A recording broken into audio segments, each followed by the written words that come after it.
Bom, vamos começar. Bom dia a todos. Agradeço a presença de todo mundo, presença ilustre ali, ilustre aqui. Bom, e hoje a gente tem o prazer e a honra de receber a professora Patrícia, professora da FAT, do DMFC e, em particular, da área da matemática e tal. Bom, fazer uma apresentação para quem, por acaso, não conheça a professora Patrícia Nogueira. A professora Patrícia, ela é graduada e mestrada e mestra, né, pela USP, em matemática pela USP, e doutora em matemática pura pelo IMPA. A professora Patrícia, ela pertence, que ela trabalha com a gente na UERJ desde 2002, como professora adjunta, onde coordena o Laboratório de Aceleração de Negócios e Ideias Criativas, o Lab Ideias, e projetos com foco em inovação e aprendizagem e educação empreendedora. A professora também apoia... Está na cultura maker também, na gamificação criativa e no design thinking. Professora, muito obrigado. Em geral, a gente não estipula tempo, então fica à vontade para passar sua informação, tá? Eu libero a gente para o almoço. Em geral, a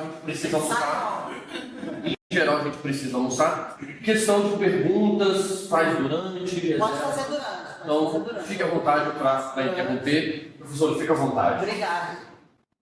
Então, gente, obrigada pelo convite, né? E parabéns, um super parabéns a Tiane e ao Igor que tiveram essa iniciativa de promover esses seminários. A gente tem uma carência de espaços, né? Desse tipo de... A gente se apresentar, a gente entender o que um outro está fazendo. A gente vive em microbolhas, né? Dentro, inclusive, da universidade. Isso não é uma coisa boa, então eu estou achando muito bacana esse projeto que tem a vida longa e deu muitos frutos. Antes de qualquer coisa, eu queria explicar esse título, que foi um título provocativo, né? Para dizer que realmente, assim, toda essa minha formação da matemática pura, ela está lá na minha outra encarnação, né? Minha primeira encarnação. Ela está lá, foi muito importante, ou seja, eu sou o que sou, estou aqui, faço as coisas que eu faço por causa disso. Né? Então, eu sou muito grata a toda a minha formação na USP, a toda a minha formação no IMPA, dentro da matemática pura, mas em algum momento as coisas mudaram e eu queria contar para vocês, né, essa... Aqui? Vai certinho. Eu funcionou. Certinho funcionou. Apareceu na nossa vida. Isso. Isso? Não. Funcionou? Não funcionou. Mas eu tenho que comprar os anúncios. Então, assim, eu gosto de falar um pouco de quem está por trás, né? Então, eu vou falar de trabalho, eu vou falar de projeto, mas eu acho que a gente precisa entender quem são as pessoas, né? Então, eu gosto muito de me apresentar, ou seja, ser mãe do João e da Paula é algo que me formou como pessoa, né? Essa frase que eu gosto muito, que era aluna comportada que virou uma professora rebelde, aí eu vou contar um pouquinho da história. Eu sou uma aprendiz serial, adoro aprender, eu tenho uma ânsia por aprender e também faz parte dessa minha trajetória. Eu adoro narrativa, adoro história, então eu tenho uma adoração aí por Star Wars, né? Meus projetos têm sempre uma citação, Joseph Campbell, que tem tudo a ver com Star Wars. E jogos, narrativas, música, matemática. Atualmente eu ando muito apaixonada pelo conceito de comunidade de aprendizagem e meu foco está na educação, tá? Mas a educação olhando para a aprendizagem, né? Então, assim, não tanto ensino, mas aprendizagem. O que está acontecendo? A gente tem um contexto, né? Então eu queria contar para vocês qual foi o contexto dessa minha mudança, né? Para vocês entenderem um pouco. Mas, assim, desde lá, isso foi mais ou menos 2015, a situação só, digamos, complicou mais ainda, né? Então, já tínhamos várias questões ali, eu passei por uma questão, digamos assim, por uma crise profissional, né? Por uma crise de significado no meu trabalho, só que agora a gente tem isso, tem emergência climática, tem a pandemia que causou um estrago grande, tem essas tecnologias disruptivas, né, tipo IA, gerando deepfakes, por exemplo. a gente tem uma crise social e financeira, a gente tem uma crise de desinteresse dos jovens pelas carreiras científico-tecnológicas, o que nos afeta, né?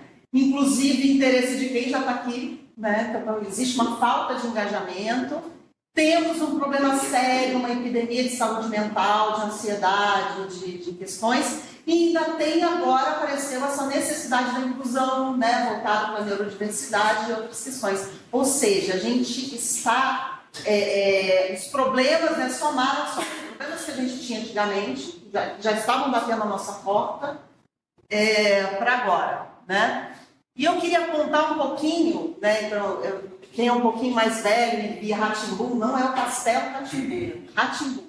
Tinha uma sessão no Rá-Tim-Bum que era Senta que lá vem a história.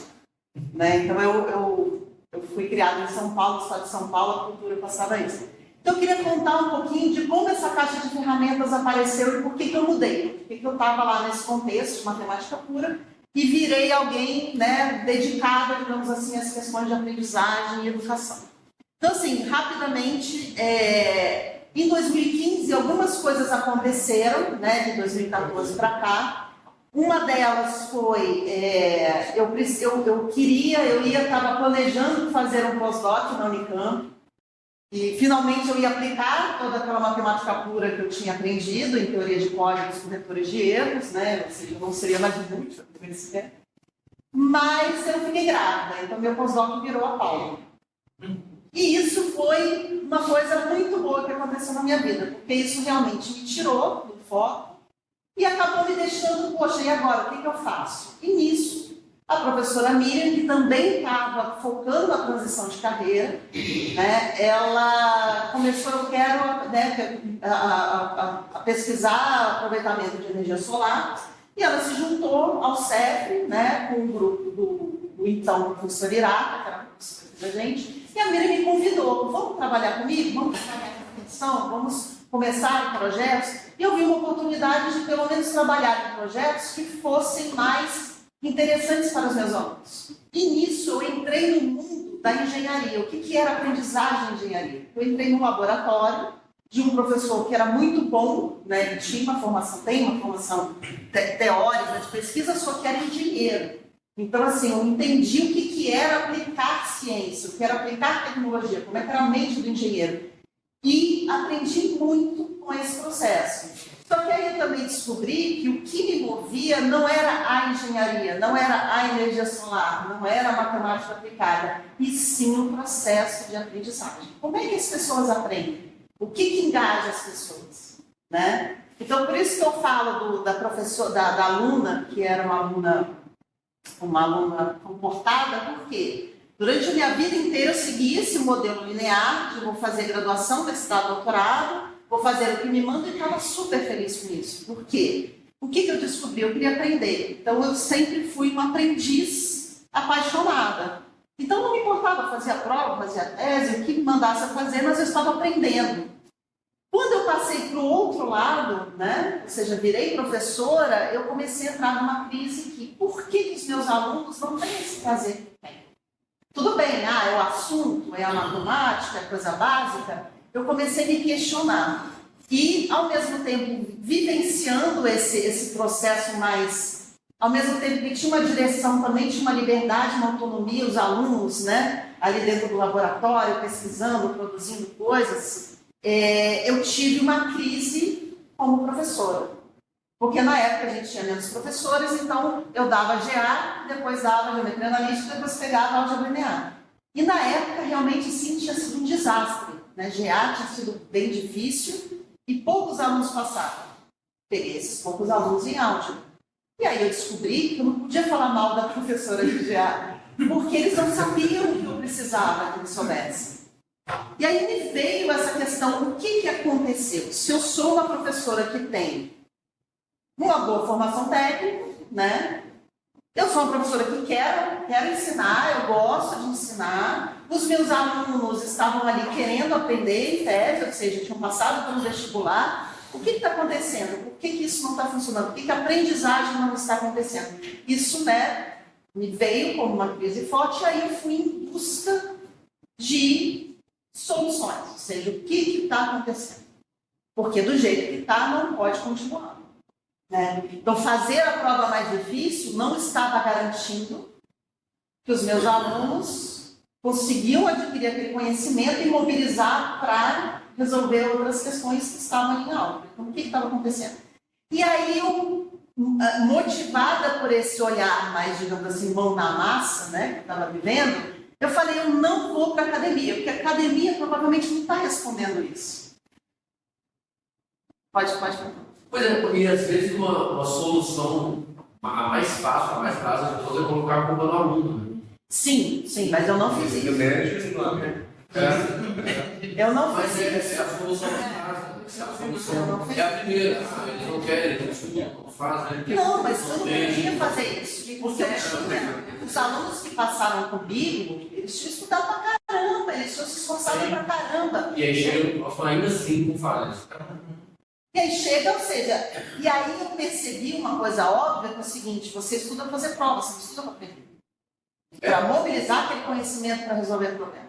Então são duas coisas diferentes. E a gente continua treinando as pessoas para fazer prova.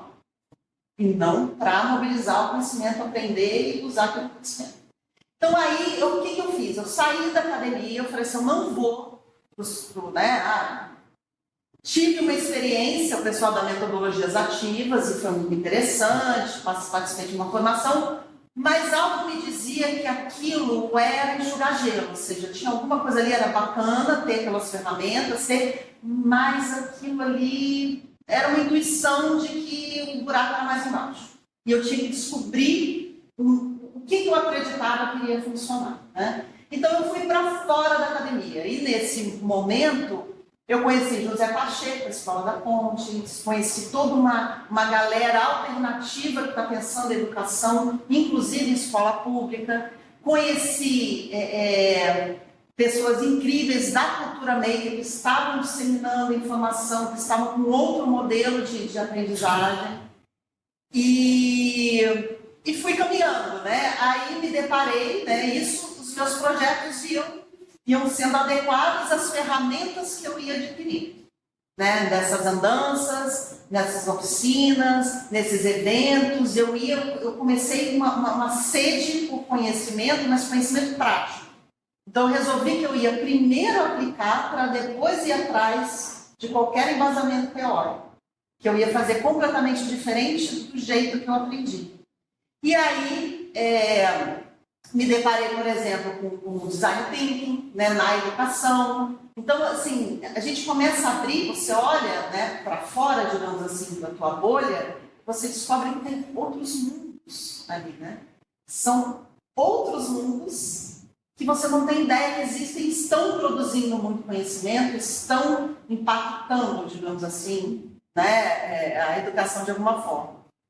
E nisso vai aumentando, até a questão do STEAM, né, que é aquele acrônimo de ciência, tecnologia, engenharia, matemática, e colocaram artes para gerar um pouquinho, né, um outro olhar, que não seja tão utilitarista, e aprendizagem criativa. Nisso as coisas também, hoje em dia eu estou muito com esse foco também pensando em pensamento de futuros, né, a gamificação como uma espécie de tempero que está ali, e com foco nos ODS, ou seja, nos Objetivos de Desenvolvimento Sustentável, para, de alguma forma, estimular os nossos alunos da escola básica, os professores, pensem em utilizar todo esse conhecimento, né, para a resolução de problemas para a gente impactar de alguma forma o nosso ambiente.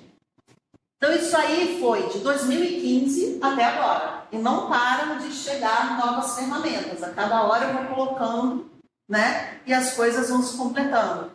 Projetos que eu comecei lá em 2015, é um projeto que morreu. Porque eu percebi que aquilo já não fazia sentido. Né? Ou seja, o meu próprio processo, né? A Miriam fala muito isso comigo. O seu próprio processo é um processo de aprendizagem prática, porque eu coloquei na prática e fui experimentando para ver o que funcionava ou não funcionava. Então, por exemplo, um exemplo que eu comecei numa escola, cheguei lá, né, cheio de, nossa, eu estou trazendo a luz. Né? Nossa, eu vi a luz e agora eu vou trazer a luz para essas pessoas, é a solução. E aí eu descobri que né? O chão da escola, os processos, a burocracia, as questões são extremamente complexas. Então, a educação básica, uma escola de ensino fundamental, é um ambiente extremamente complexo. Né? Não é nada trivial e não é fácil e é complexo no sentido de um sistema complexo. E aí eu vi e falei, não é assim. Aí eu retrocedi. Falei, agora eu vou trabalhar eu com os alunos no chão da escola. Aí ia um ano inteiro levando bolsistas para uma escola do campo para trabalhar com sexto e com nono ano. Né? Levando essa história do maker, do design thinking e tal, né? Mas entendendo, porque foi meu processo de aprendizagem de entender como funcionava uma escola pública. E ainda mais uma escola do campo que tinha suas particularidades. Então, assim, isso é toda uma história, né, que me levou a me apaixonar por esse tema e começar a pesquisar, mas é uma pesquisa diferente no sentido acadêmico, né? É uma pesquisa baseada na ação, reflexão, e depois a gente, né, digamos assim, pode produzir a teoria, né? Depois dessa frase que a gente não tinha chegado na UERJ, me lembra, uma pessoa começou contigo, que tinha pegado geada. Foi capaz de tipo, a gente teve uma conversa sobre ensino e sobre. Você falou sobre gamificação, sabe? Naquela época eu estava com outra cabeça. Aquele metodologia russa. Né? Um quadro, ensinou a pessoa a fazer isso aí. Você não é assim. Agora, só um parênteses, eu amo aula. Eu amo assistir uma boa aula.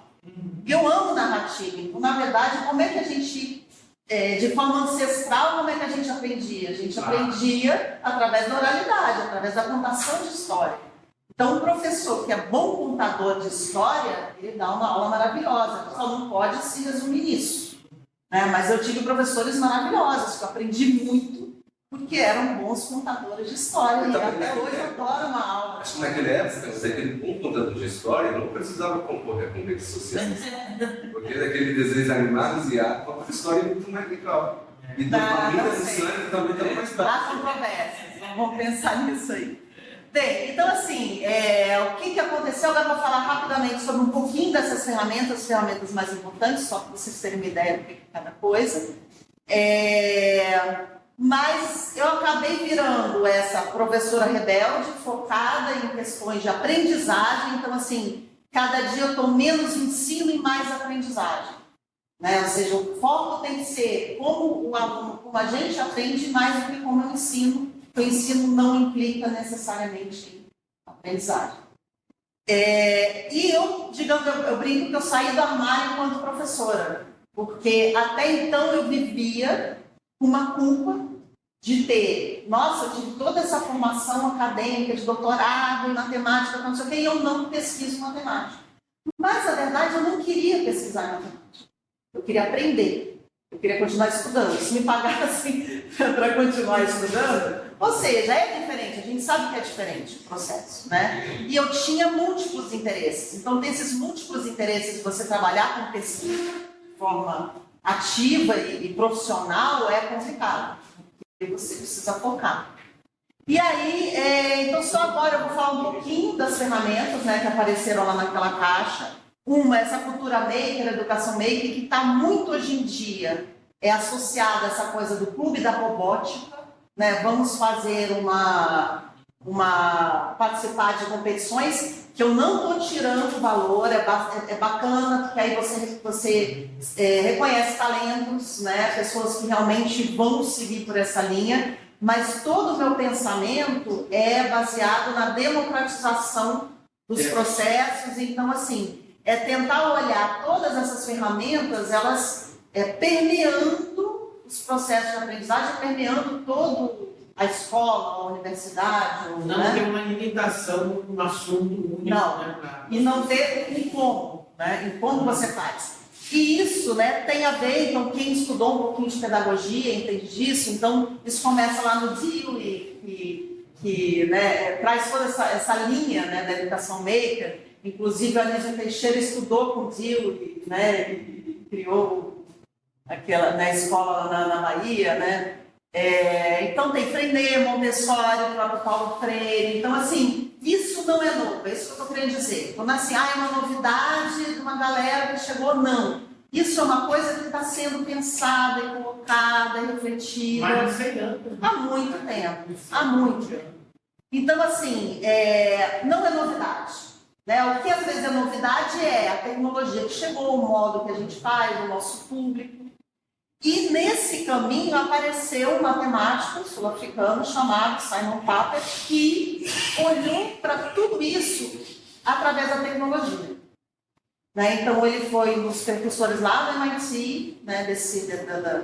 Você vai ser aprendizagem criativa, e ele estudou com Piaget, né? Aprendeu construtivismo e criou uma outra abordagem que é o construcionismo, que é muito baseada no fazer, ou seja, você gera aprendizagem quando você está criando coisas. Claro que não é criar por criar, você tem uma intenção ali, você tem um contorno pedagógico. Significativo. Então, assim, ele deu ele puxou, né, esse olhar para o uso da tecnologia. E tem vários ingredientes que da cultura maker que a gente traz para a educação, né? Que é você escutar, ou seja, eu vou fazer algo, quem que vai usar essa minha solução? O que eu falo muito desse empreendedorismo, né? Quem que vai, eu tenho que trazer a pessoa, se é algo para a minha comunidade, se é algo para mim, se é algo para algum amigo, se é algo para alguém, né, algum projeto, eu preciso ter essa escuta ativa para entender e não ficar um fazer vazio, né? A colaboração, ou seja, muito mais, o cérebro coletivo, ele é muito mais inteligente que uma pessoa só. Isso é muito bacana. A autoria e remixagem é você não simplesmente copiar o passo a passo de um projeto, mas sim você. Tudo bem, você pode até fazer com o seu aluno uma coisa mais institucional, mas ele tem que depois ter a liberdade criativa de fazer do jeito que ele quiser, no caminho dele. E a remixagem, para mim, é um conceito que vem da cultura maker, também vem da aprendizagem criativa e também vem do design thinking, que é a cola permitida, mas não é simplesmente você colar. Eu vou pegar, tem um projeto maravilhoso ali do Clifford, que eu descobri que tem tudo a ver com a minha disciplina ou com a minha ação extensionista, e eu vou remixar. Eu vou continuar dando, olha, eu tenho crédito, mas eu vou transformar aquilo num outro projeto que faz sentido para mim, faz sentido para a minha prática. Então, esse conceito do remixar, para mim, é muito poderoso. Pensamento crítico, ou seja, né, a gente precisa pensar no porquê que a gente está fazendo as coisas. O corrigir, aprimorar e permitir experimentar está tudo ligado, ou seja, a gente entender, tudo bem, né, cientistas e matemáticos, assim, físicos, que tem horas que você precisa do instrucional, você precisa, por exemplo, do laboratório de física, que você tem que ensinar o processo. E aquilo não tem muito para onde fugir. E aí que a gente faz a diferenciação do ensino por projetos e aprendizagem por projetos. Você ensina por projetos. Tem algum problema com isso? Não. Depende do que você está querendo com aquela atividade. É essa a questão. Tudo passa pela intenção pedagógica, né, do professor. Mas a gente permitir que nesses projetos eles experimentem, aí voltem, não deu certo, eu vou voltar, desde coisas muito pequenas até projetos maiores. Né? Porque, na verdade, inclusive, a ciência é feita desse jeito. Né? Através da experimentação, tentativa e erro, você volta, reformula a tua tese e vai embora. Reflexão e autonomia. Né? Isso é super importante. O design thinking, aí tudo bem, aprendi essa coisa do maker e tal, aí comecei a mexer no Arduino, como é que o Arduino se conecta com a aprendizagem, né, para os nossos alunos, e que tipo de projeto a gente pode fazer, então tudo isso é muito bacana. E aí, voltando para a minha ideia, como é mudar o contexto, não só o contexto para meia dúzia de alunos que eu estou trabalhando, mas o contexto educacional. E aí eu descobri, né, através de um instituto, que é chamado Instituto Digital, que ele trouxe o design thinking para o Brasil, voltado para a educação, é um olhar para a educação. Aí eu descobri essa abordagem, eu falei, nossa, isso é libertador. Por quê? Isso dá um caminho, uma trajetória para você seguir, para você desenvolver os seus próprios projetos. Então, em vez de eu pegar um modelo que já está funcionando, eu pego, replico aqui, Como é que a gente, de forma coletiva, colaborativa, a gente consegue criar um projeto próprio? E essa abordagem do design ela é perfeita para isso. Ela é perfeita quando você tem um problema que é centrado no ser humano. Então não é para resolver um problema técnico, puramente técnico. Problema centrado no ser humano, que é a educação, né? Problema complexo. Então ele é um modelo de pensamento, tá? Que você pode usar dentro da sua sala de aula até uma coisa mais macro, né? Quando foi aplicado ontem, tipo, tu pode aplicar na engenharia aqui no VAS? Pode, com certeza. Tanto no... Na disciplina de cada um. Então, aí o que Aí tem um monte de passos. Sim. Uma picuência. Não, sim. O que acontece? Quando a gente está tratando de uma disciplina muito básica, que é de ferramenta, isso aí vai ficar restrito a um... Mas é uma abordagem que você pode aplicar, inclusive, para a tua própria metodologia na sua sala de aula. Então, hoje em dia, o meu olhar para... Quando eu vou, por exemplo, vou lá para a turma de empreendedorismo, ou para a turma de teatro, e planejo, vai acontecer desse jeito, eu olho como um projeto. Então, assim, ele passou por um processo de reflexão, mas ele vai ser construído, pode ser que eu corrija, que as coisas mudem, junto com os alunos. Porque o meu projeto ali é a minha disciplina, como vai acontecer durante o período. Então, eu olho já desse jeito, eu não olho assim, eu não vou planejar item por item e vou seguir aquilo como se fosse, entendeu? Então, assim, eu uso o processo do design para trazer os alunos junto e eles me darem os feedbacks para eu entender se eu preciso mudar a nota ali ou não, se algo está dando certo ou não. Só para terminar, outra coisa, por exemplo, o Bruno, ele trabalha com PBL. O PBL é o aprendizagem baseado em projetos. Isso aqui, eu já falei isso para o Bruno, a gente tem visões, abordagens complementares. Isso. Essa parte aqui é pré-PBL. Exatamente. Então, para você garantir que realmente haja nesse processo a autoria, haja um engajamento, eles realmente descubram algo que ressoe, que venha de uma preocupação deles, que venha... Ou seja, dá para a gente aplicar esse processo antes do professor decidir com cada grupo qual é o projeto que ele vai realizar. Claro que nem você falou, tem um tempo.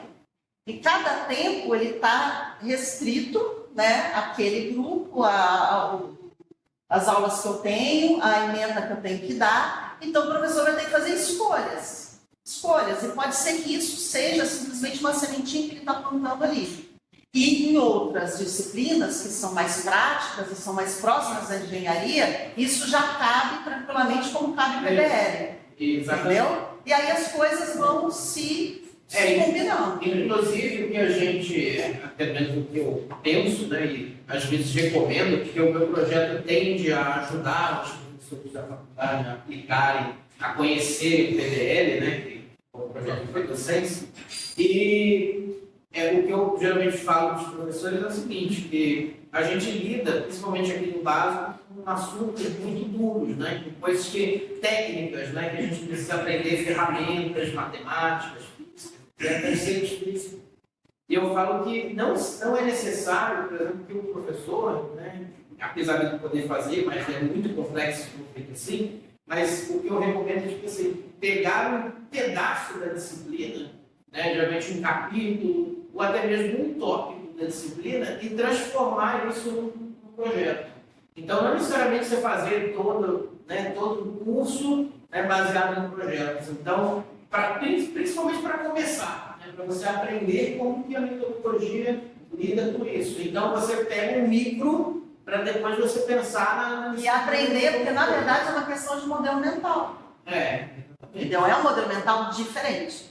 Ele é diferente daquele que a gente usa e usou e foi colocado, né, na faculdade, na escola, para aprender. Então, por exemplo, desculpa. Não, mas tipo assim, aí tem ferramentas que são técnicas, então, por exemplo, o que o PBL às vezes preconiza, né, é que você vai planejar, vamos dizer, um mês de uma aula diferente para explicar alguma capítulo, um dos capítulos que você tem que dar. E aí, nessas aulas, nada impede, por exemplo, de você aplicar até mesmo a metodologia tradicional expositiva em uma dessas aulas. Por quê? Porque você pode estar precisando ensinar uma ferramenta, por exemplo. O aluno precisa saber calcular uma derivada dentro do cálculo.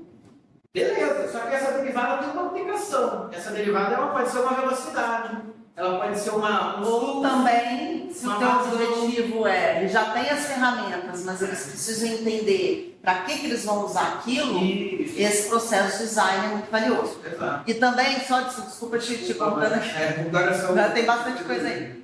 E esse foi um processo assim, que eu acabei adotando na minha vida. Então eu olho, é muito interessante isso. Você começa a olhar os seus projetos, sejam pessoais, sejam, né, no caso profissionais, como algo que está em estado beta e você está experimentando e você está recebendo feedback, você está mudando. É aperfeiçoamento. Aperfeiçoamento contínuo e às vezes até você agora não está.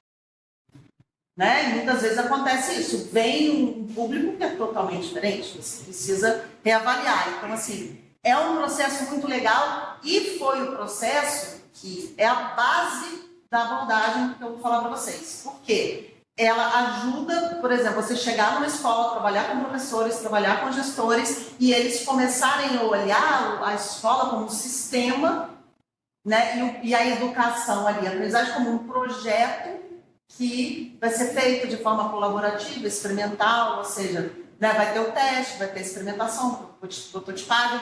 Essa primeira parte é importantíssima, que é a parte da empatia, da descoberta.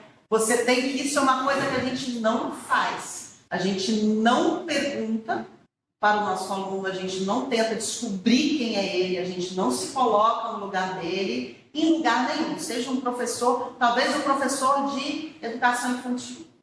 Né? Passa daí, o professor ele acha que ele tem a resposta, que ele sabe o que ele tem que fazer e deixa de olhar para o aluno ou para o colega, entendeu? Então, essa é para mim a parte mais importante. Tá? Mas isso aí já seria assim, um outro seminário. Então tem esses 3 ingredientes que a gente já falou, né? E tem esse olhar, ou seja, você tem aquele funil, né? Quer dizer, o duplo diamante que ali para a educação a gente faz, por que a gente faz de uma forma mais quando você está falando de design thinking, esse pessoal de mercado, de empresas, fica uma coisa mais dura, né? Então, você tem que chegar num ponto que é a convergência de tudo. Para a educação, a convergência não existe, né? Total. Então, por isso que tem esse olhar aí.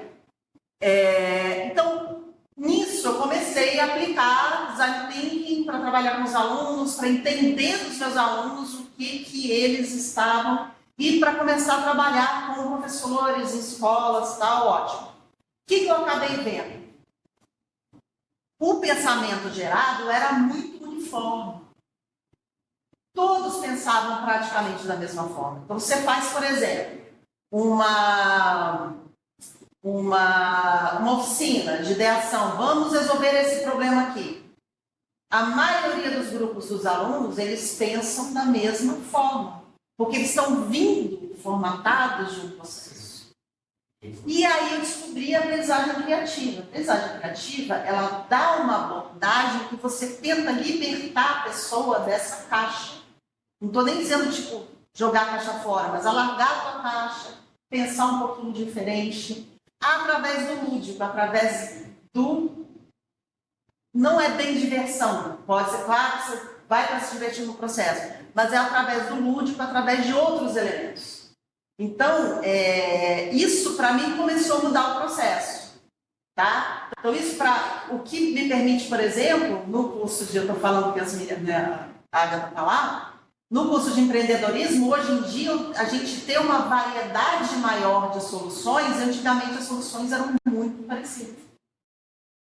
Né? Então, todo esse processo de design e da aprendizagem criativa, de certas oficinas, de certas experimentações que a gente faz para a gente poder se libertar do que a gente já foi formatado. E aí vem o Puppet, né? Ele foi criador do logo, não sei se vocês conhecem. Isso. E com esse modelo, né, da tartaruga, ele esperava que as crianças aprendessem a programar e aprendessem matemática também, a geometria, né? Então dava instruções para a tartaruga para ela construir objetos geométricos. E assim, né, fazer até ali a tartaruga física ali, né, para tentar desenhar alguma coisa. E aí vem um conceito que para mim foi a virada de chave, que é um conceito que é muito usado na aprendizagem criativa, que é o micromundo. Tá? O micromundo você cria um ambiente seguro, onde você coloca dentro desse... Você tem uma intenção pedagógica, uma intenção de aprendizagem, você coloca os elementos de uma forma... Você vai ser um curador daquele micromundo, você vai colocar os elementos que você acha necessários e interessantes, você cria uma narrativa para aquilo, e dá liberdade total para as pessoas desenvolverem ideias e projetos ali naquele micromundo. Então, o próprio a tartaruguinha ali, aquela na forma do lobo, era um micromundo para quê? Para aprendizagem de geometria e programação. Tá? Pensamento computacional. Então, ele criou isso na década de 80. Então, tem essa coisa de você interagir com artefatos de outras pessoas, tá? E a aprendizagem criativa, que depois continuou com outro grupo de pesquisadores, eles incorporaram para ambiente físico. E, na verdade, se você for lá na professora de educação infantil, ela já trabalha com isso. Isso aí vem lá do construtivismo, né? Eles já ensinam matemática, linguagem e tal, usando micromundos. Eles criam, né, aquela narrativa, aquele micromundo para as crianças e ali elas aprendem o que elas têm que aprender. Tá?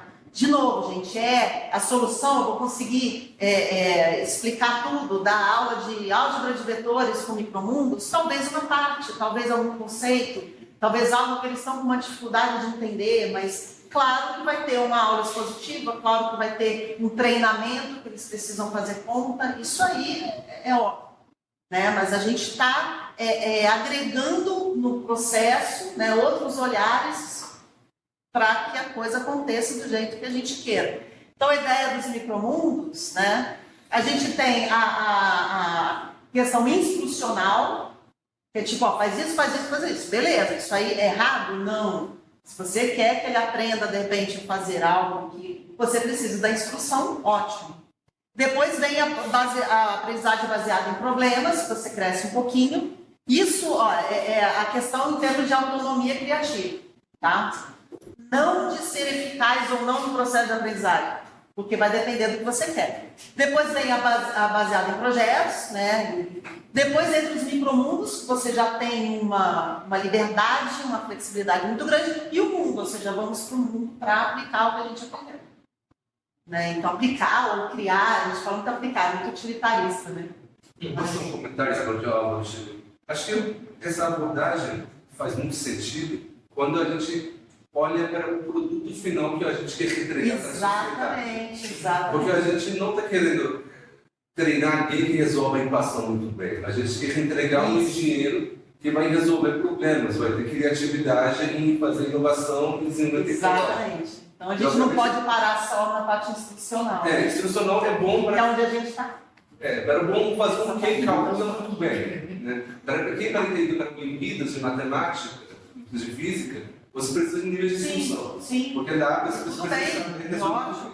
Mas no mundo de engenharia, eu acho que até a pesquisa, porque para fazer uma boa pesquisa, precisa de um bom pesquisador, você tem que pensar fora da caixa, né? Senão você vai aprender uma coisa no doutorado, você vai as pessoas que fazem isso, né? Você vê a linha de pesquisa de um pesquisador, basicamente é o que aprendeu no doutorado, e sempre a gente continua isso para a carreira. Raramente uma pessoa muda de área. Para a engenharia ficar, acho que é mais crítico ainda, se engenheiro, a princípio, é alguém para resolver o problema. Exato. E vai ter ferramentas diferentes, precisa entender, mas o objetivo final é de ter... Por exemplo, eu acho que tem que ficar bem claro que realmente não é só porque físico, assim, produção de ciência básica é resolver problemas. E é criar, né? Criar novos modelos, criar... Você precisa identificar identificar problemas, você precisa modelar problemas. Então, eu acho que não é só para engenheiro não, isso é geral. Aí eu concordo, inclusive, é uma super crítica com relação a você treinar aluno para participar de Olimpíada, Enem, vestibular. É treinamento, é ratinho laboratório, que treina para fazer as coisas. E aí a gente entra em uma outra questão que eu não estou colocando aí. Como é que você modelo se você muda o processo de avaliação? Isso é impossível. O ser humano, ele se adapta, né? Nós somos alunos, são os alunos... Essa é mais ou menos a pergunta que eu ia fazer antes, que eu vou deixar para o final. Não, isso é um problemaço. Isso é uma questão muito... Em aberto, né? Em aberto, mas que tem que ser A revisto. questão é questionar o modelo de avaliação que você usa para o método tradicional, se ele ainda é válido para outro método. Sim, não é. Como Obviamente você não é. avalia, entende? Sim. Já que... E aí, você avaliando do método tradicional, os alunos entendem o quê? Eu preciso treinar, eu preciso... E dá certo, Porque meu porque o objetivo modelo é fazer exige isso. Claro, Dá certo. certíssimo. Se você vai de 0 a 10, você precisa tirar acima de 7. Ou final, então você tem que estar aqui. Ontem, pelo menos, eu consegui algo um pouquinho mais. Eu fiz eles se avaliarem. E aí foi um sofrimento, cara. Foi um sofrimento a autoavaliação. Foi uma coisa Eu já tive professor que Foi já bem pegou isso comigo. E experimental, uma autoavaliação, isso envolve a ética sobre si mesmo. Isso é sim. muito bacana. É muito raro uma aluno falar que eu mereço 10. Muito raro. Porque por obra é fácil, porque não tem objetivo. Não, é isso só. Pessoal, vamos lá só para... Tem. Eu colocaria isso na parte eu só acho uma questão também. Eu acho que a discussão é importante, a gente evoluir, a gente está muito criativo, porque para ser criativo tem que ter um pensamento crítico, ou até uma isenção moral para poder dizer estou errado, e tem que pensar diferente, avaliar e agir de forma mais precisa. E aí, nesse ponto, você retorna à instrução. Pensamento crítico a gente consegue com instrução? Pensamento crítico você consegue com instrução? Oi? Pensamento crítico com processo puramente instrucional? Não. Ah. Não estou falando assim. Entendi, você vai adquirir... A evolução da instrução das camadas sim. é esse processo crítico. Sim. E quanto mais crítico for, mais evolução terá, mais terá criatividade. Isso que todos nós aqui aprendemos a escrever, né? Mas ninguém aqui, lamentavelmente, não é um grande escritor. Entendi. Você está falando para romper cada barreira daquele balão a uma mudança ali de... E aí tem que ter o quê? Uma crítica. A gente está falando de mudança de cultura. Exatamente, para um crítico que vai chegar a psicanalítico, até cultural tradicional que está conversando, ou teológico, que eu colocaria mais profunda. Uma mudança teológica. Mas para isso a gente tem que propiciar espaços de experimentação para que eles exerçam, né? E a gente também. Você vai para a instrução, para uma nova instrução. Ela deixa de ser reprodutiva e passa a ser construtiva. Então, eles são os processos. Por mais que a gente possa usar essas ferramentas, se a gente não fizer uma análise crítica profunda, ontológica, filosófica. Sim, porque ali não é ferramenta, você vai mudando de modo de pensar, vai mudando de modelo mental. É mais do que uma ferramenta. E isso te induz ao pensamento. E essa aqui, eu acho que o nosso problema é... Eu acho que é nesse processo que há a aprendizagem, de fato. Quando ocorre essa Em todas as dimensões, né? Isso, Não, cada fronteira cumprida sim, você vai ter é um processo de aprendizagem. Eu vou dar uma experiência particular. Eu faço uma experiência com um sobrinho. Era meu objeto. Eu não li os alunos também. Adoro, né? Eu fiz um bando de slides coloridos, cheio de coisa, eles gostaram de esquema. Eles querem isso aí, pode lembrar. Conjunto. É conjunto, já lembra muito bem. Mas só para finalizar os seus alunos, a partir do início de computação, né? Eu ocorri em outras disciplinas. A partir do momento que ele fez a felicidade e evoluiu, a minha aula se tornou desnecessária. Eu passo os exercícios e eles retornam tudo. Eu já tive experiência no Colégio Bola, lá em Mauá, que foi programação, depois em 3 aulas. 3 horas, toda quinta-feira, 1 hora. Você já viu a... Em 3 horas, 3 horas em semanas, então, toda quinta-feira, 1 hora por quinta-feira, eu expliquei para eles a programação, usando o da 4ª aula em diante, eu ficava à toa.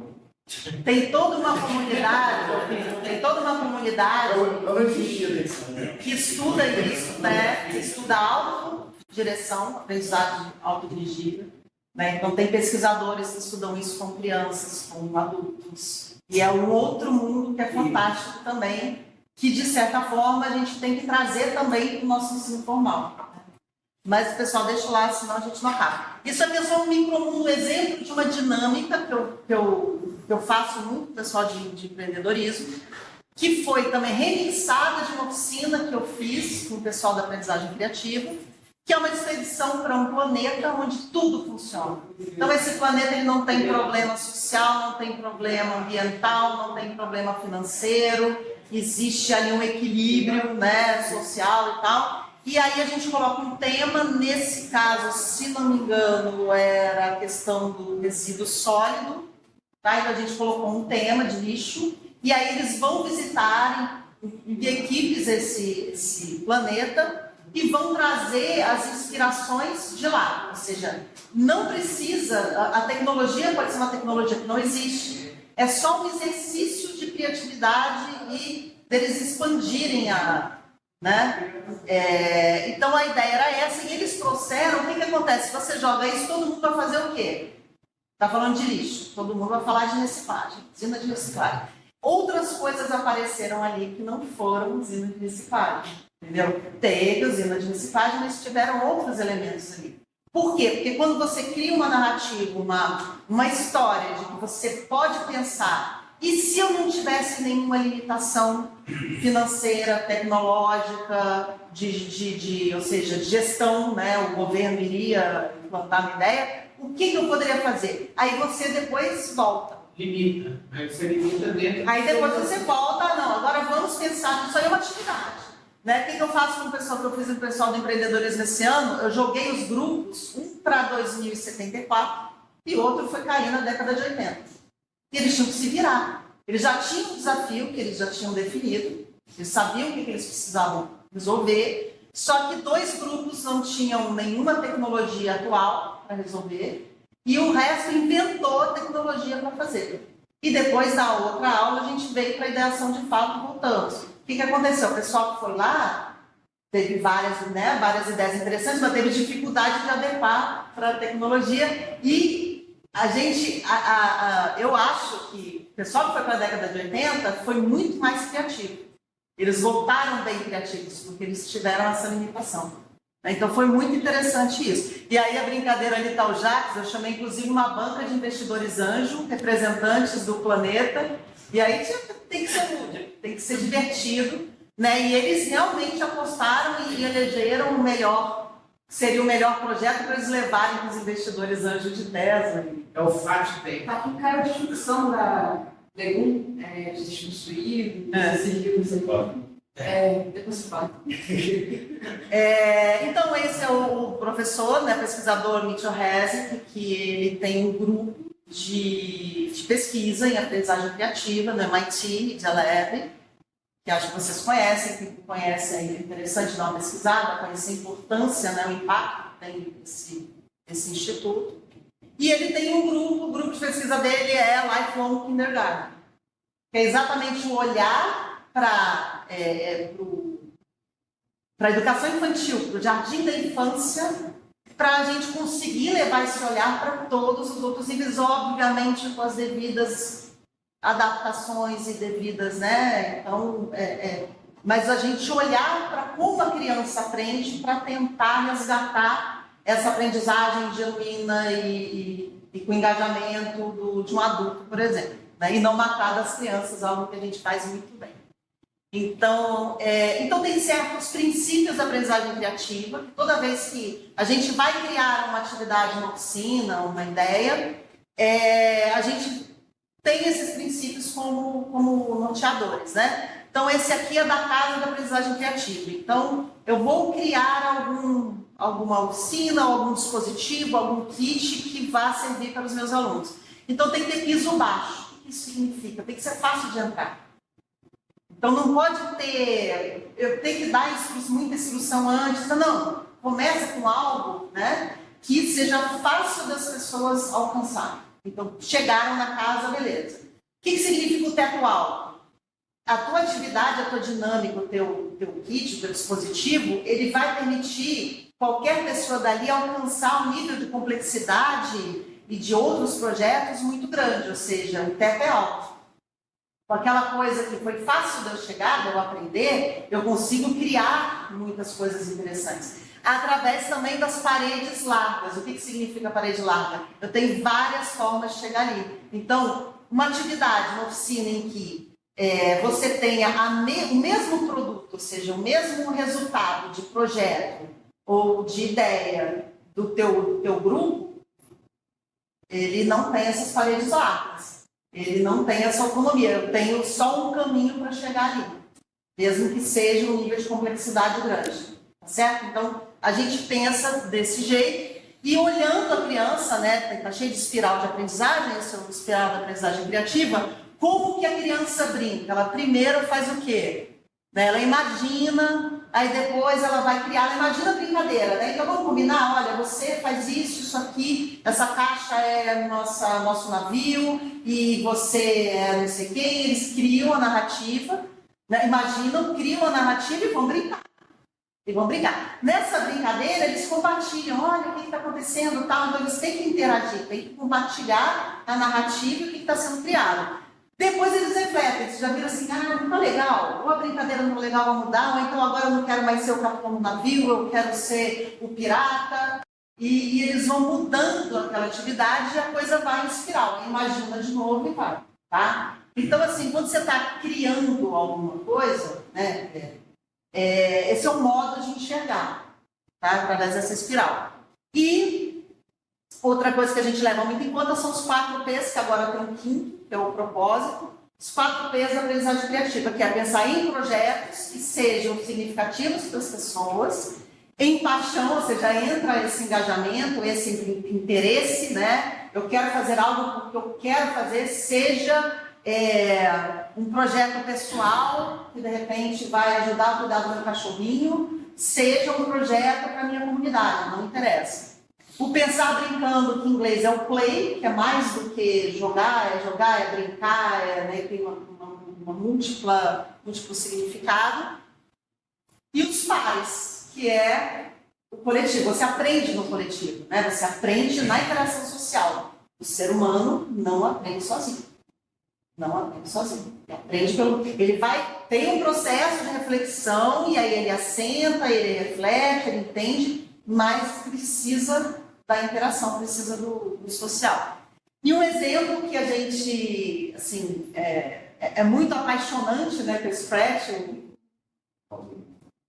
o Clifford conhece bem, que é um exemplo de micromundo criado para aprender a programação, aprender, né, a criar projetos, e é fantástico, porque ele tem uma plataforma, tudo que você cria ali fica aberto para as pessoas verem, você pode enxergar o código, você remixa, então tem uma coisa assim, eu vou pegar o joguinho que o Clifford fez e vou remixar para mim, então você pega, só que a própria plataforma diz aonde veio. Então ela dá o crédito. E tem também comentários, se é legal, não é legal. E tem desde projetos extremamente simples até projetos extremamente complexos mesmo. Né? O Scratch, inclusive, ele se liga ao Arduino, você consegue ligar ao Arduino, né? Tem uma forma. Ao Microbit, que você, né, também está ligado no Scratch. Há outros dispositivos ali de controle. E dá para fazer muita coisa interessante, de uma forma lúdica, divertida. As crianças, os jovens, né, e os professores estão aprendendo o pensamento computacional e se divertindo. Então, parece, eu usei muito Scratch e uso isso também. Não só que seja para eletrônica, mas como você conta a história. Sim. Você se envolve no processo histórico. Você pode colocar personagens, inclusive vocês podem tirar uma foto sua. Você coloca a imagem de fora. Você pode gravar a sua voz e a sua voz aparece falando, então você vai construindo diálogos. Aí na hora que você executa o código, não pode. Aí fica um filme. O código fica fantástico. Então, pode ir um filme que vira um jogo, que tem interação. Eu já fiz brincadeiras, coisas assim, de fazer conta. Acabou fazendo uma derivada. Eu ia fazer esse sistema, pode botar um aluno, o professor tem que fazer. Sim. A gente continha disso, é divertido. E é o processo de um teatro mesmo, né? São personagens, aí você tem script, né? Que é o roteirinho. É muito interessante, é muito fácil e como são bloquinhos de Lego, como se fossem Legos, assim, você não consegue grudar coisas que não fazem sentido, entendeu? Não deixa. Não encaixa, né? Não É encaixa. como se fosse ligação proteica. Isso. Mas quebra-cabeça. Isso aí é um exemplo que foi criado, né, pela equipe lá dele, pelo Mitchell Hesse, e é um grande laboratório da gente entender o que poderia ser esse micromundo aí da aprendizagem criativa. Então, assim, algumas conclusões, né, que eu também, assim, não falei de algumas ferramentas lá, como gamificação criativa também, que é extremamente interessante. Tem outras coisas que a gente foi aprendendo e usando. Mas algumas conclusões que eu tive nesse processo todo, nessa jornada. Não há modelo pronto nem universalmente replicável. Isso não existe. Não existe. Então, não adianta a gente ficar, vamos descobrir como é que é a educação na Tailândia, na Finlândia, ou na Coreia, ou a gente pode se inspirar e entender certas coisas, mas a gente tem que criar o nosso próprio modelo. Isso dá trabalho, as pessoas não querem. Elas querem simplesmente copiar, vou repetir, e isso vai me dar a solução. A gente precisa usar e ir aumentando essa caixa de ferramentas para co-criar e remixar, e sim, eu acredito em você se inspira num projeto, remixa para que aquilo faça sentido para aquela, né? Para que ela cause impacto e faça sentido para as pessoas e para o território. Tem que fazer. Esse experimental é no sentido, não é de você experimentar, tipo assim, vou experimentar qualquer coisa com os meus alunos e você entender que aquilo é algo que ainda em estado beta, que você ainda está criando e aquilo nunca vai ter fim. Sempre você vai ter que voltar e avaliar o modelo e é isso. Essa é a vida. Ainda bem. E a gente precisa urgente democratizar o acesso, estimular o uso, não como uma caixa preta, mas de forma crítica, né, da tecnologia, tá? Acho que eu esqueci a palavra tecnologia, mas tudo bem, tá com muito sono.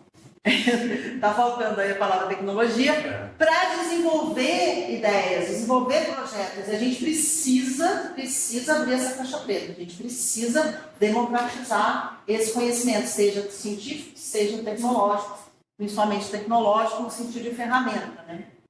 E a gente precisa, enquanto universidade, assumir essa responsabilidade, eu acho. Não é todo mundo, entendo que existam os papéis, né? Então, né, se fôssemos um jogo de mundo aberto, né, tem as habilidades diferentes, mas a gente, enquanto instituição, a gente precisa pensar isso. Como é que a gente vai ajudar a tratar esse problema, seja interno, seja na educação básica. Antes de continuar, eu quero falar para vocês o que é inovação. Então, a gente fica falando de inovação. O nosso conceito de inovação é formulazinha. Você pode, uma solução, uma invenção, uma coisa nova, que pode ser incremental, pode ser uma coisa pequena, pode ser um processo e tal, mas tem vezes ali o valor impacto percebido. Se esse valor, se esse impacto não está sendo percebido para quem você está gerando aquilo, não é inovação. É uma invenção, é uma novidade, não é inovação. Então, inovação, para a gente, no caso da educação, a gente quer essa geração de valor, né? Para a comunidade, para os alunos, professores, sei lá, para quem a solução está sendo feita. Então, o porquê, né? Então, agora voltamos aqui ao que a gente está fazendo, que eu falo a gente porque eu não estou sozinha, tem várias pessoas incluídas nesse grupo e convido todos vocês que têm algum interesse pela educação e os novos modelos a participarem. Às vezes, eu gosto dessa parte aqui, eu gosto da parte de programação, eu vou fazer esse convite mais para frente, mas gostaria muito que tivessem professores e professoras que se interessassem por essa parte mais prática de gerar tecnologia, gerar os kits que a gente está precisando. Mas a ideia é ajudar a transformação das pessoas para gerar essas ideias inovadoras naquele sentido e prototipar esses futuros desejáveis e sustentáveis, porque isso é urgente, né? Não tem mais volta. Segundo os xamãs, o céu está prestes a cair sobre as nossas cabeças, e é real. Então, nossa proposta é tem a ver com tudo que eu falei ali, o maker, a aprendizagem criativa, é a criação de um micromundo, que é um micromundo aqui para a gente, né? Então, essa proposta aqui faz, que vai ter a parte, que seria o hardware, né? Que é o laboratório de inovação aberta, onde a gente tem as ferramentas, que é o Lab Ideias, onde é o espaço maker, onde a gente vai poder criar e concretizar as nossas ideias, e uma comunidade de aprendizagem ágil e autodirigida. Em que sentido ágil? Ágil, que a gente não fique somente né? Então, vá para a ação e seja mais ágil nesse sentido, na comunicação, na geração de ideias e na concretização ali dos projetos, e autodirigida, né? A gente pode ter alguém ajudando a coordenar ali, só que isso tem que ser orgânico, isso tem que ser, né? Alunos, professores, servidores, todos envolvidos nessa questão. E esse olhar é o olhar do micromundo, do sandbox, né? Da caixinha de areia. Então, a ideia é a gente criar uma caixa de areia aqui dentro, um micromundo, onde os alunos, professores e servidores, todo mundo, se sintam à vontade, tenham as ferramentas e tenham a possibilidade de experimentar, de aprender, de se conectar, de explorar, tá? De uma forma autodirigida. Tá? Então, essa é a grande proposta aí. E a abordagem, né, que a gente chamou desse nome bonitinho, até para dar uma coisa parecida com o Android do Star Wars, né, E2S2, que junta esse balaio todo, né, mas pensando no uso de tecnologias digitais, analógicas, ancestrais, ou seja, para a gente, costura é tecnologia, culinária é tecnologia, marcenaria é tecnologia. Tá? Então, isso tudo tem que ser incorporado também. E visando essa cocriação, né, do coletivo para esse futuro que a gente deseja. A gente precisa agir agora para poder criar esse futuro, os futuros, né, possíveis que a gente deseja. E sempre pensando com esse olhar sistêmico da sustentabilidade, porque se a gente não pensar desse jeito, a gente vai estar ali só nadando contra a correnteza e, né, iremos naufragar. Rapidinho, eu sei que tem pessoas que têm crítica à educação empreendedora. O que acontece com o empreendedorismo, pessoal? Esse foi um termo que foi cooptado, né, e está sendo utilizado pelos coaches e propostas, né, neoliberais e tal. Só que não é só isso. Então, convido vocês, se vocês quiserem, eu posso até depois indicar, existem organizações, existem institutos que estão trabalhando com empreendedorismo social, com impacto social. Tá? Então, existe toda uma linha de empreendedorismo voltado para isso. E é importante a gente não deixar que esse nome, esse termo, ele vire só de um lado. Tá? Então, por quê? Porque isso está sendo falado. Então, assim, aí entra um outro ingrediente que eu não coloquei ele na minha caixa de ferramentas, mas ele está ali meio fundinho, dando um pouco de tempero, que é o espírito hacker. O que isso significa? Eu vou olhar para o sistema, eu vou olhar aonde eu posso entrar, aonde eu posso agir, né? Então, que termo que eu posso utilizar para poder me comunicar com algumas pessoas que ainda não entenderam esse processo, né? Então, quando você utiliza esses termos, aí você chega. Você chega numa escola, você chega numa secretaria de educação, você chega num projeto, tá? Porque você usou um termo, mas não é só usar o termo, é cooptar, é pegar esse termo e transformar em outra coisa. Então, por isso que a gente coloca ali o social e sustentável, porque a nossa ideia é que as pessoas, né, utilizem, desenvolvam habilidades, sejam técnicas, sejam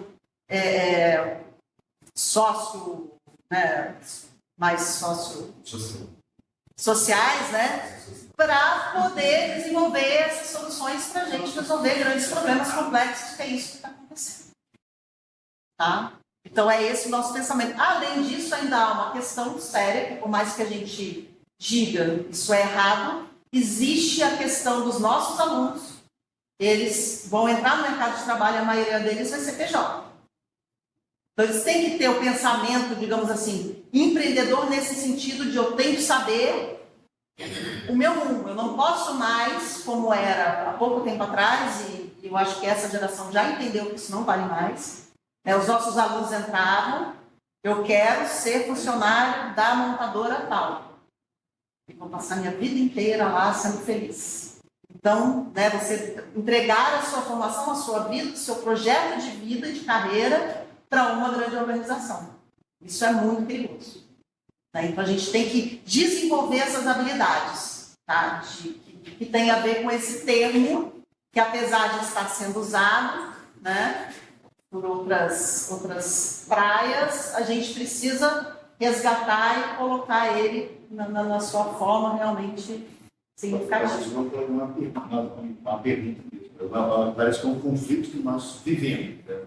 Nós, na universidade, temos processos que a gente quer está na ONU, as DS, que é a questão social sustentável.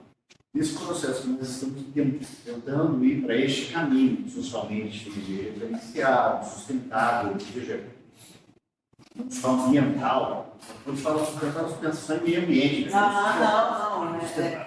As relações de trabalho.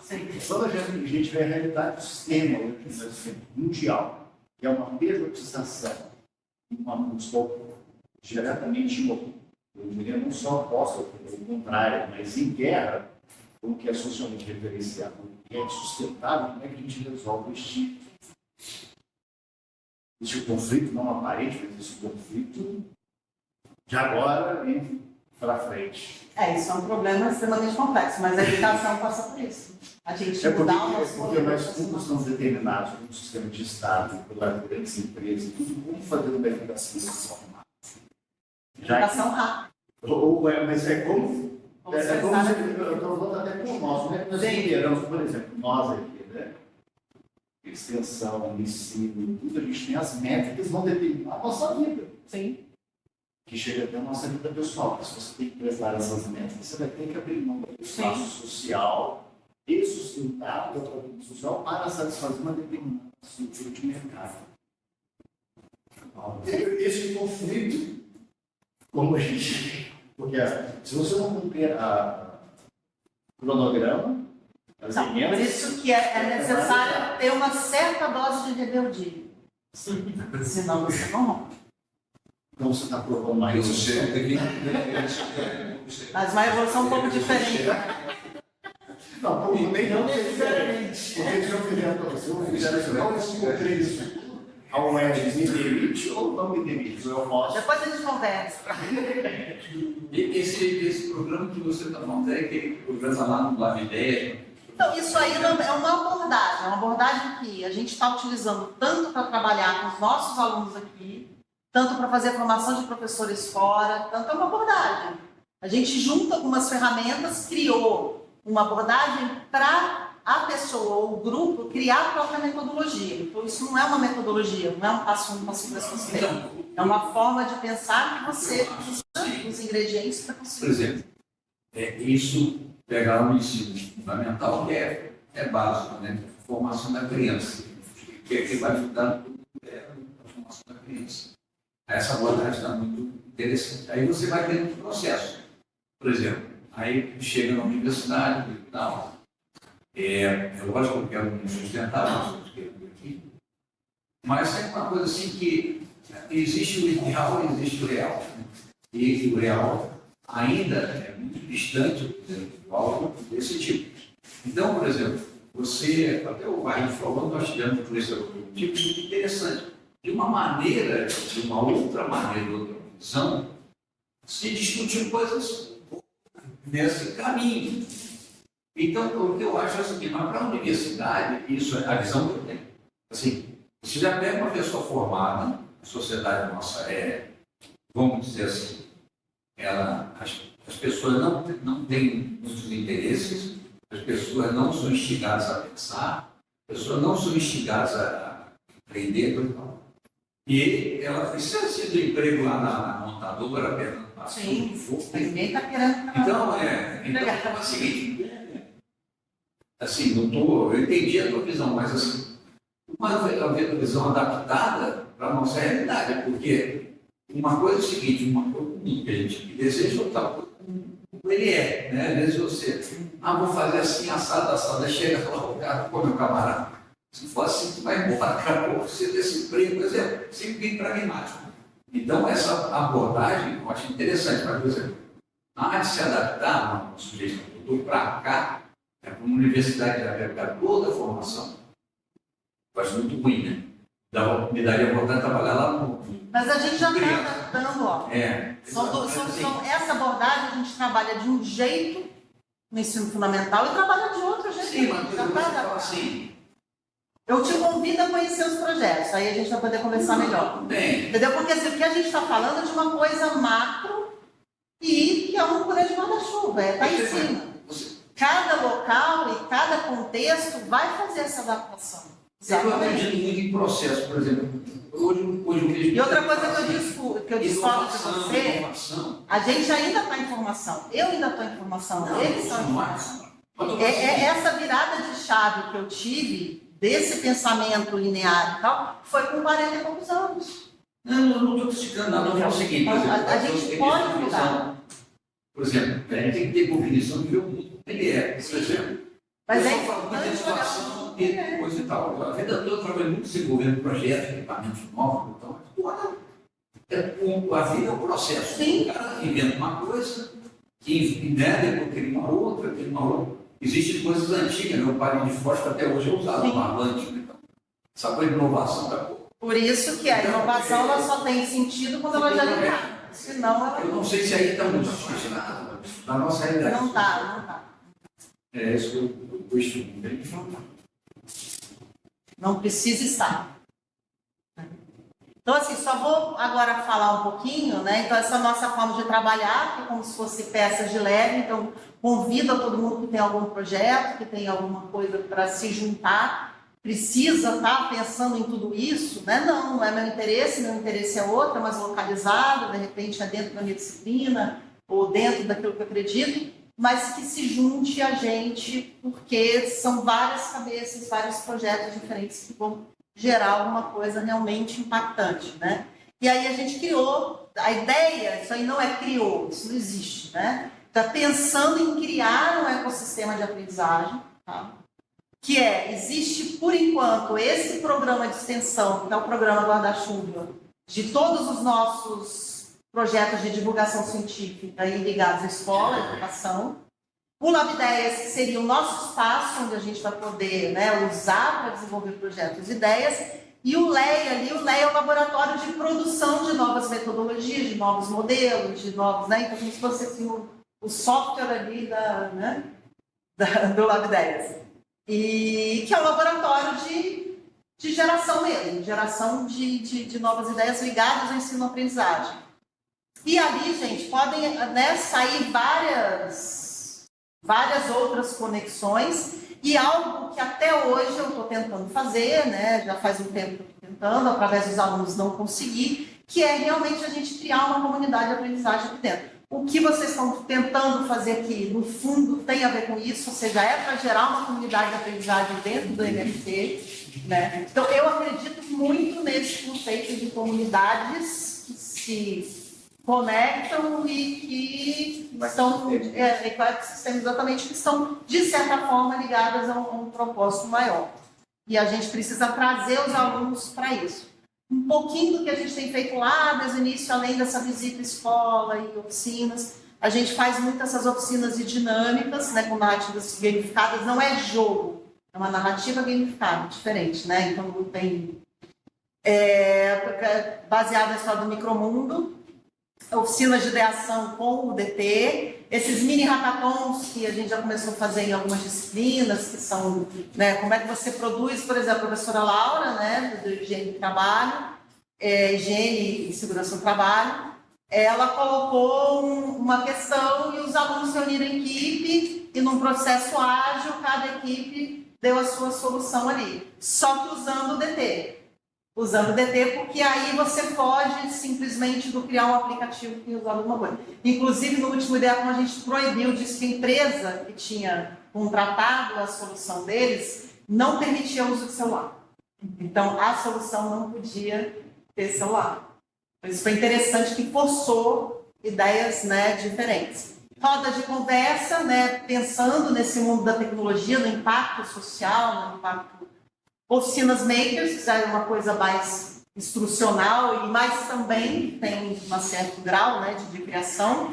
A gente agora está, né, vou falar por último aqui, com esse projeto de prototipar kits didáticos sustentáveis, abertos, no sentido de o projeto todo está aberto, se a pessoa quiser, ela vai poder replicar, e de baixo custo para escolas. Então, por exemplo, eu quero fazer kit de física, kit de eletrônica, a gente agora está trabalhando com essa ideia da eletrônica básica para poder kit de geometria analítica. Kit de geometria analítica, por exemplo, exatamente. Depois a gente conversa sobre isso, com algumas ideias. Eu sinto falta dessa sala.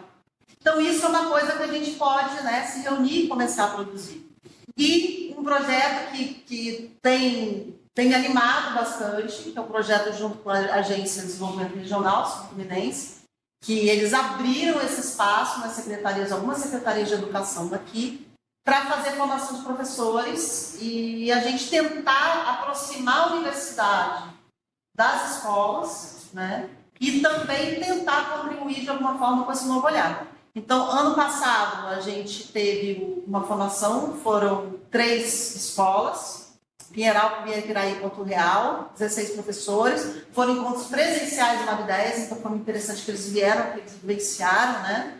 A gente também foi para as escolas, em Piraí e Porto Real, e trouxemos alguns alunos dessas escolas para virem aqui e a gente ouvir, ou seja, que tem a ver com o processo de design, ou seja, o que eles acham, o que é a escola inovadora, para eles o que seria inovação. A gente precisa ouvir essas crianças para entender o que eles querem. A gente fez, por exemplo, uma oficina dentro de uma escola em Porto Real e apareceu demais a necessidade de fazer coisas. Então, eles tinham oficina mecânica, tinham um lugar de criar animais, de cuidar de animais, e tinha a horta. Eles veem a necessidade de lugares de criação, desenvolvimento de projetos, né? E muito sem tecnologia, não falaram em tecnologia em momento algum. Só teve um grupo de umas meninas que chegaram e criaram uma sala onde elas podiam ficar vendo o celular sem meninos. Então, elas criaram esse, né?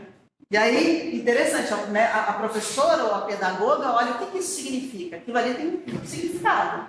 Por que as meninas estão querendo? Né? Então, você ouvindo exatamente, você consegue propor melhores soluções.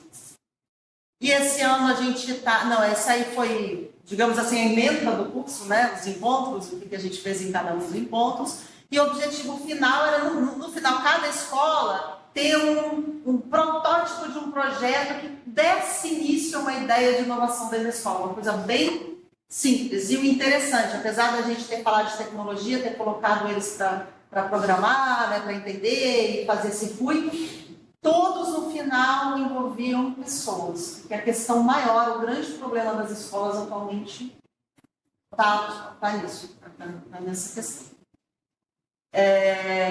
E esse ano a gente está fazendo esse curso agora para gestores, para sensibilizar essas secretarias, esses diretores, para a gente fazer uma coisa maior ano que vem, e aí realmente ter uma formação mais continuada, a gente dar mentoria, fazer ações nas escolas e ajudar projetos que sejam desenvolvidos lá. E o grande objetivo, né, seria o ideal, mas um dia a gente vai conseguir, que é essa grande comunidade de aprendizagem. Então, esses professores que já estão atuando, essas escolas que já vão começar a operar de uma outra forma, elas começarem a fazer trocas e isso criar uma comunidade de práticas de aprendizagem. E aí, no final desse curso, a gente quer esse plano de ação de cada uma das escolas e começar a criar esse manifesto, ou seja, o que é para a região, para essas pessoas, o que significa inovação escola, para ser muito claro, para não ficar assim, qualquer coisa é inovação, não. O que a gente está decidindo que é inovação? E, gente, eu vou falar para vocês que tem muita gente boa atuando na escola pública e fazendo projetos maravilhosos, vocês não têm noção. Tem muita gente também, como aqui, que está fazendo ali com arroz e feijão, mas tem muita coisa interessante e isso precisa ganhar visibilidade.